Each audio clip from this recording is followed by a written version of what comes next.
नवल शर्मा जी, हाँ, वो कह रहे हैं चुनाव के ठीक पहले लेकर आए हैं, इसीलिए चुनाव आ गया है। हाँ, नियत में खोट है आप लोगों के, चुनाव के ठीक पहले ऐलान किया जाना। सर चुप हो जाए अब, सर चुप हो जाए अब। बोलिए बोलिए बोलिए। इन्होंने पूछा कि इन्होंने बिहार में महिलाओं के लिए क्या किया। इनसे पूछिए कि जब ये मेरे साथ थे उस समय पेंशन की राशि कितनी थी। उस समय पेंशन की राशि 400 थी। सरकार जो भी स्कीम बढ़ाती है, योजना बढ़ाती है, राशि बढ़ाती है, वह सब कुछ मुद्रास्फीति को देखते हुए और अपनी लोक कल्याणकारी योजनाओं के तहत सब कुछ बढ़ाती है। क्योंकि राज्य केवल एक प्रशासनिक इकाई मात्र नहीं होता है पवन वर्मा जी, बल्कि राज्य की एक लोक कल्याणकारी अवधारणा भी होती है। अपने नागरिकों का चतुर्दिक कल्याण करना भी राज्य की उतनी ही बड़ी जिम्मेवारी होती है जितना कि प्रशासन देना, सुशासन देना। दूसरी बात, इन्होंने बोला कि महिलाओं के लिए क्या किया। अरे जो बिहार की माताएं बहनें और जो बिहार की ललनाएं लालू राज में बिलख बिलख के रो रही थी, घरों में दुबकी रहती थी, लालू यादव के आतताई गुंडों के आतंक के चलते बिहार की माताएं और बहनें सिसक रही थी। उनके आत्मसम्मान की नीतीश कुमार जी ने रक्षा की और यह प्रक्रिया की शुरुआत पवन वर्मा जी 2005 से ही हुई।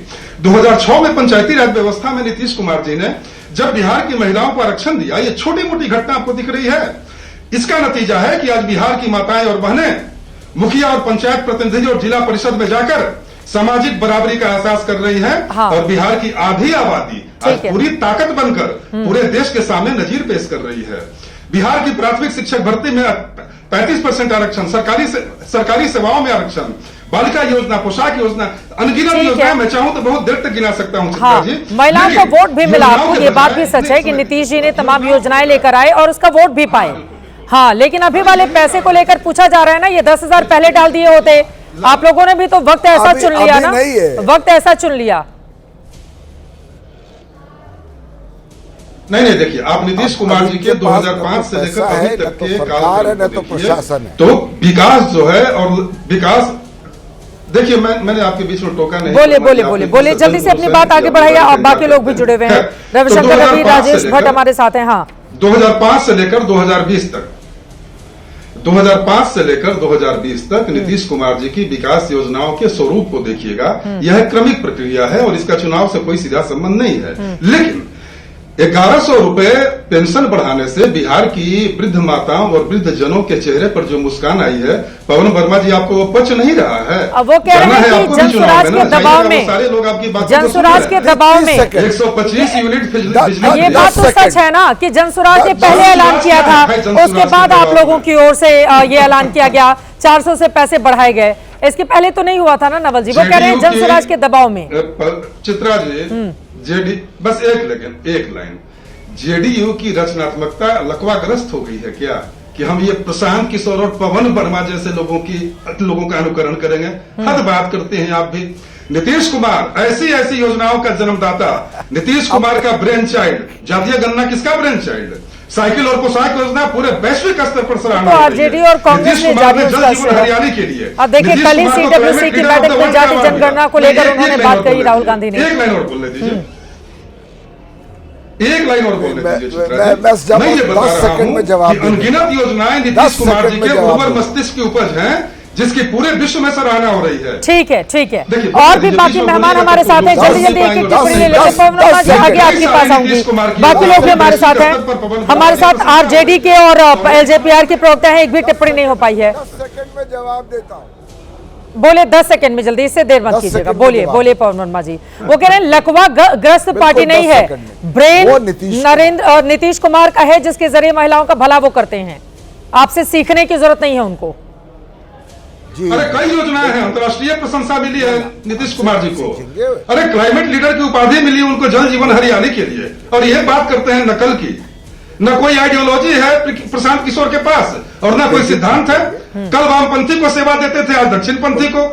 कल ममता बनर्जी के साथ, परसों किसी और के साथ, और चले हैं। मैं इनकी बातों का क्या जवाब दूं? पवन जी, चलिए आप बोले, बाकी लोगों के पास जाना है जल्दी से। ठीक है, पवन वर्मा को बोलने देंगे। बोले पवन वर्मा जी, फिर रविशंकर रवि जी आ रही हो, राजेश भट्ट जी आपके पास आ रही हो, रोहित सिंह आपके पास आ रही हो। ठीक है, प्लीज आप बोलने दीजिए। पवन वर्मा जी बोलिए। केवल 10 सेकंड चाहता हूं, तू मैं नहीं करना चाहता। नीतीश कुमार एक सक्षम नेता थे 2005 से लेके 2015 तक। और 12 में जब मैंने उनको ज्वाइन किया था, उन्होंने बहुत कुछ बिहार में शुरुआत किया था बदलने के लिए। 15 साल जंगल राज के बाद आज वो अस्वस्थ हैं, आज उनका कैबिनेट पे नियंत्रण नहीं है और ये बात कर रहे हैं कि प्रशासन चल रहा है। सबसे भ्रष्टतम सरकार आज एनडीए की है बिहार में। ठीक है, आपके आरोप है, बात कर रहा हूं, ठीक है, जंगल राज, लेकिन तो नीतीश जंगल कुमार का राज अपना था। एक वोट बैंक भी है जिसके जरिए लगातार वो आगे बढ़ते रहे। 20 सालों से इर्द गिर्द राजनीति सिमटे हुई है। रविशंकर रवि, जब सीधे आपके पास आते हुए, ये तो महिलाओं की बल्ले बल्ले होने जा रही है ना। 10,000 रुपए उनके खाते में आएंगे तो रविशंकर रवि जी, आप जेडीयू कह रही है दे रहा है, लेकिन दुरुस्त तो आए, त्योहार के ठीक पहले 10,000 खाते में जाएंगे। ठीक है, ठीक है, ठीक है, ठीक है, नमस्कार शर्मा जी। योजनाओं की घोषणा करना जी, और चुनाव से ठीक पहले पैसों का, धनराशि का वितरण करना और उसको बांट देना, इन दोनों चीजों में मुझे लगता है फर्क है। और यहाँ पे चुनाव आयोग पे भी जो है हम एक प्रश्न चिन्ह लगाना चाहेंगे कि चुनाव आयोग क्यों ये समय दे रही है। जब चुनाव होना है तो उन डेट्स को डिक्लेयर करके आचार संहिता क्यों नहीं लगा रही है? क्या वो समय को घटा रही है चुनाव और आचार संहिता लगाने के बीच का जो समय होता है, ताकि ज्यादा से ज्यादा समय मिले इस तरह की योजनाओं में धनराशि वितरण करके सरकार की जो असक्षमताएं और विफलताएं रही हैं उसको ढकने का एक प्रयास है। देखिए, हम ये नहीं कहते कि इससे, हमें पता है कि अभी त्योहार का समय है, कई दशहरा, दिवाली, ये सारे त्योहार हैं, लेकिन ये भी सोचने की बात है कि ये आप 10,000 रुपए से किस चीज के लिए दे रहे हैं? अरे आप भी तो फॉर्म भरवा रहे हैं ना रविशंकर रवि जी, आपकी पार्टी भी तो फॉर्म भरवा रही है कि सरकार बनेगी, महिलाओं के खाते में 2,500 रुपए डाले जाएंगे। सरकार अभी बनी नहीं, पता नहीं क्या रिजल्ट होगा, फॉर्म भरवाना पहले से शुरू। ऐसा ही यूपी में हमने कांग्रेस के लिए देखा था, तो आप भी तो कम नहीं है ना। हाँ, मैंने यही कहा कि योजनाएं बनाना, योजनाओं की घोषणा करना, उसको अपने घोषणा पत्र में लाना, मैनिफेस्टो में लाना और चुनावी मैदान में जाना, ये एक अलग बात है। और चुनाव से ठीक पहले धनराशि का वितरण करना, ये दूसरे तरह की बात है। ये कहीं न कहीं ऐसा दिखता है कि आप मतलब पैसा दो, वोट लो, या वो समय कम रहेगा, लोग भूल जाएंगे। अभी महिला सशक्तिकरण की बात हुई, हम याद दिलाना चाहते हैं कि सिर्फ धनराशि का वितरण ही सब कुछ नहीं है। 2 सबसे क्रांतिकारी कदम महिला सशक्तिकरण के क्षेत्र में आरजेडी के शासनकाल में हुआ है। मेंस्ट्रुअल लीव जो है सबसे पहले आरजेडी के शासनकाल में हुआ। काला जादू के खिलाफ, महिलाओं के खिलाफ जो हिंसाएं होती थीं, इसमें पहला कानून आरजेडी के समय में आया।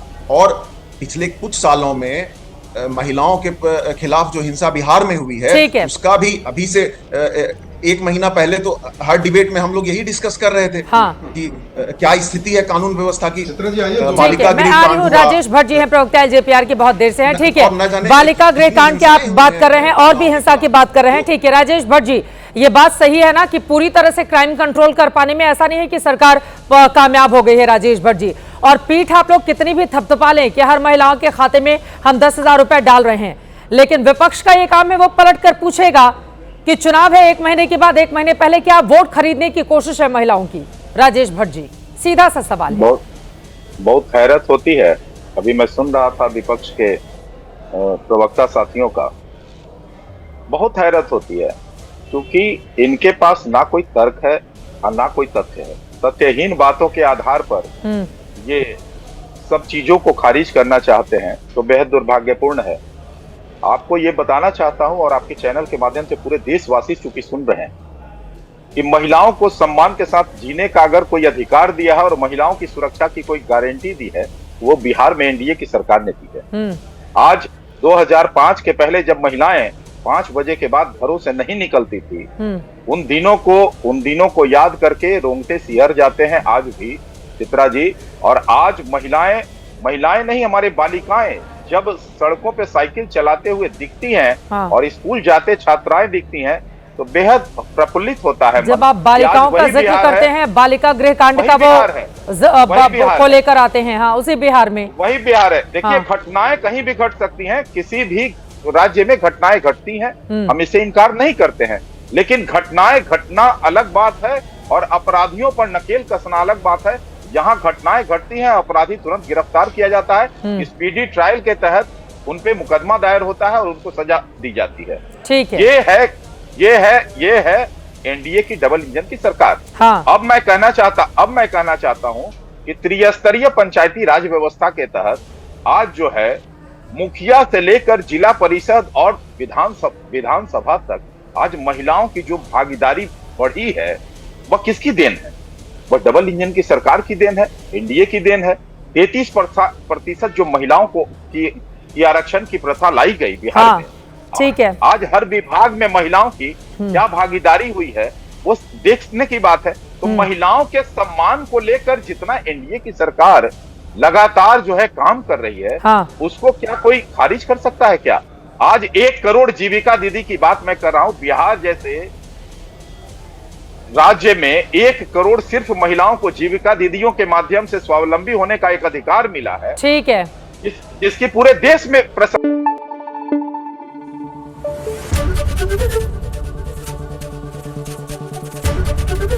एबीपी न्यूज आपको रखे आगे।